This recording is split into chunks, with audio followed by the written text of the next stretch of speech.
Let's join Belle, Lumiere, and Cogsworth in this wonderful Disney Scary Book Storybook Collection story, Belle's Mysterious Message. Night had fallen on the Beast's castle, but Belle could not sleep. Her new home still felt strange and lonely, and she could not stop thinking about her father. She hoped he had made it safely back to the village. "Lumiere," Belle said, "do you think I could read for a little while? Perhaps it would help me fall asleep." "But of course, mademoiselle," the candelabrum replied. Smiling, Belle picked up Lumiere, and the two headed to the castle's large library. Soon, Belle had chosen a tall stack of books. She began to make her way across the polished floor when, crash! Books went flying in every direction. Belle knelt down to retrieve a book that had slid underneath the bookshelf. "I think there's something else under here," she said, pulling out an old dusty book. "Look! This has definitely been under there for quite a long time." Belle added the book to her pile and carefully headed upstairs. The hallway was dark and spooky, but with the cheerful Lumiere as her guest, Belle was soon back in her room. Settling into bed, Belle picked up the mysterious book and began to read.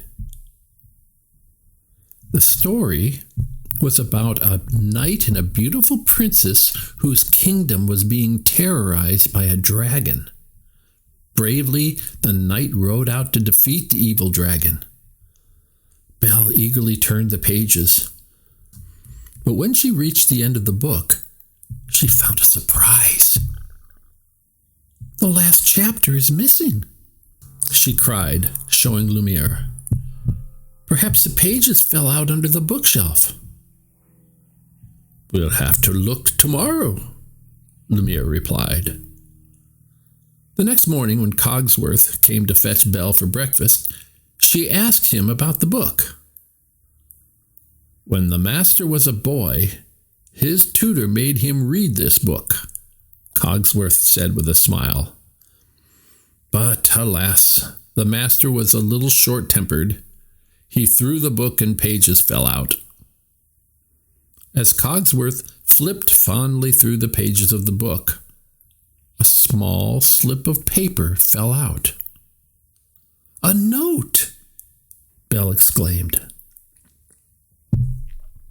Belle opened the note. "Young master," she read, "destroying books in fits of rage will not be tolerated.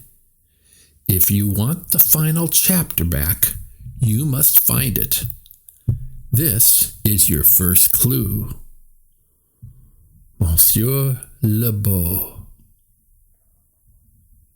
Belle flipped the note over. "To find this clue, you'll be hard put. On a dark gray night, it's underfoot." Cogsworth started to pace back and forth. "We need to think of something that would be under your feet on a dark night," he said. "Any suggestions?" The three friends looked at each other. Finding the last chapter of the book wasn't going to be easy. That afternoon, Belle and her new friends searched the castle from top to bottom. As they entered the Hall of Armor, Belle sighed. "Will we ever find something that's underfoot on a dark gray night?" Suddenly, they heard a tiny voice echo through the long hallway. "Hey, these nights look pretty gray." Startled by the noise, Cogsworth jumped into Lumiere's arms. "Chip, you scared us," Belle laughed.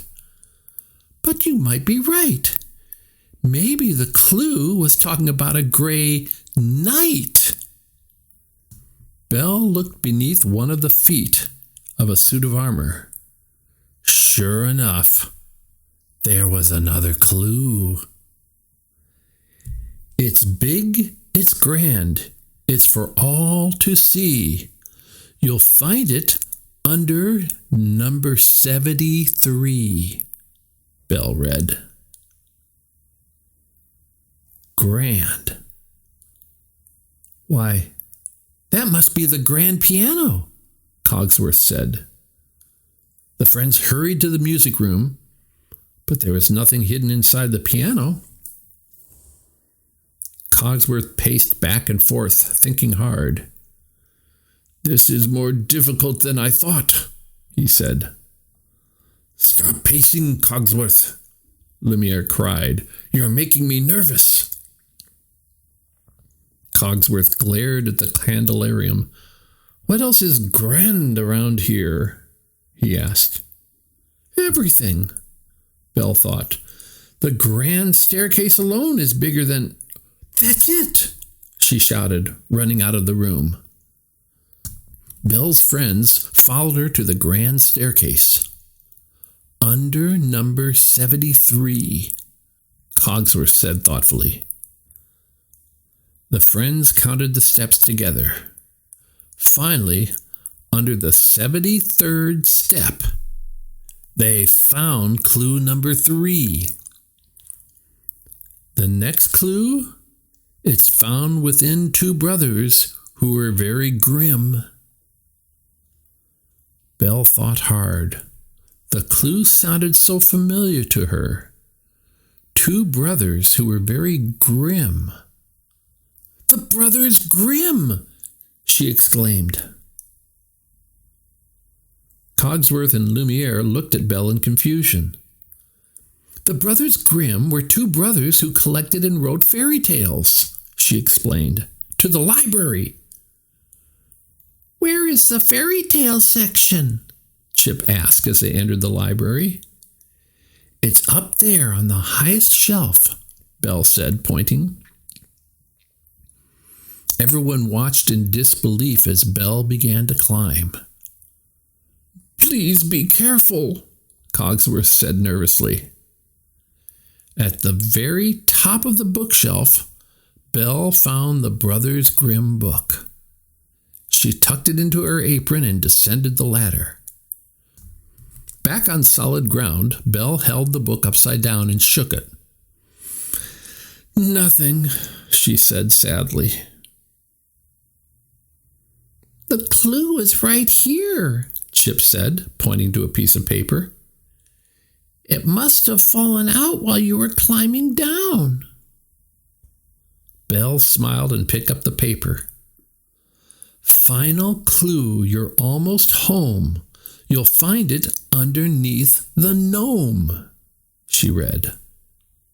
What's a gnome? Chip asked. Gnomes are tiny creatures with long white beards and pointy hats, Belle explained. Any ideas, Cogsworth? Lumiere asked. That does sound kind of familiar, Cogsworth replied. I remember the young master talking about a gnome. Or was it an elf?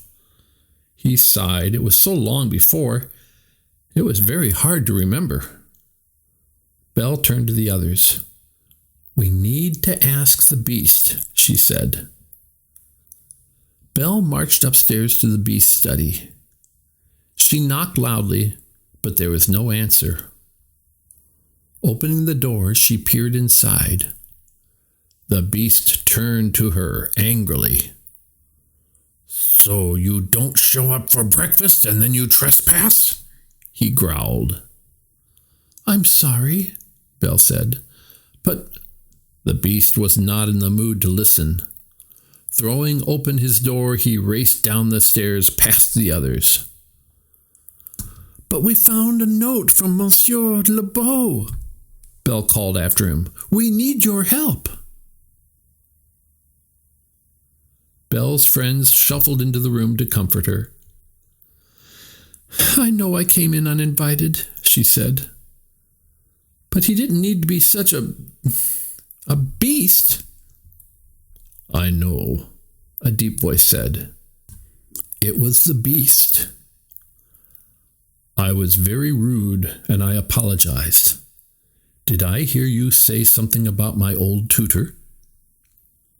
Belle handed the book to the beast. My book! He exclaimed. Monsieur Lebeau left you a series of clues that led to the missing chapter, Belle told him.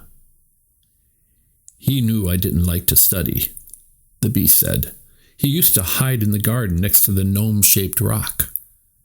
Did you say gnome? Belle asked eagerly. The beast led everyone outside to the garden. There he is, the beast said, pointing to a rock that resembled a gnome with a pointy hat. Belle watched as the beast began digging in the earth. A few moments later, he pulled a rusted tin box from the ground. Inside was the missing chapter and a note. Young master, good work. We may have our differences, but I can see in you the fine man you will become. Your humble tutor, Monsieur Lebeau. The beast handed the chapter to Belle. Would you? He asked shyly. Belle smiled and took the pages, and as her friends gathered around her, she began to read the last chapter of the book. Looking at Belle, the beast sighed happily. He had been waiting many years to find out how the story ended. Perhaps, he thought, this would be just the first of many happy endings.